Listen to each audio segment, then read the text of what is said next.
अम्मा के डाढ़ चढ़ी कोयलार बोला ले। अम्मा के डाढ़ चढ़ी कोयलार बोला ले।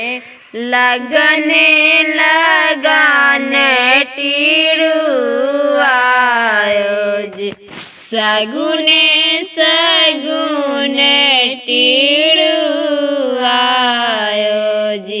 केले तन लगना सोचाई जी। केले तन सगुना सोचाई जी। अपनी महालिया से बोलथिन अपना पापा। अपनी महालिया से बोलथिन अपना पापा। हम लेवै लगना सोचाई जी। हम लेवै सगुना सोचाई जी।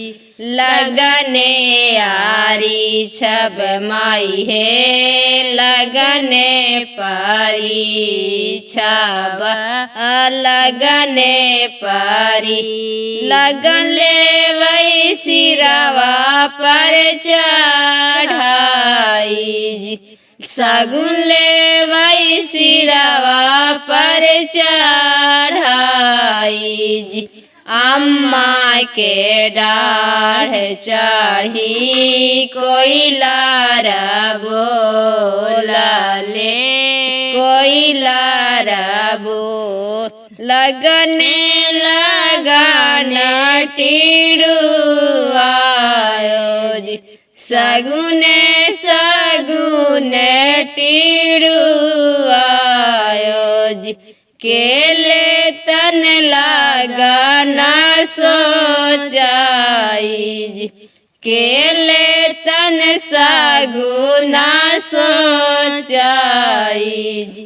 अपनी महालिया से बोलथिन अपना चाचा।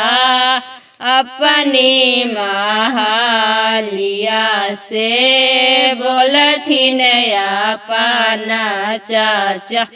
हम लेवै लगना सोचाई जी। हम लेवै सगुना सोचाई जी। लगने आरी छब माई है लगने परी छब लगने परी। लगन लेवै सिरवा पर चढ़ाई जी। सगुन लेवै सिरवा पर चढ़ाई जी।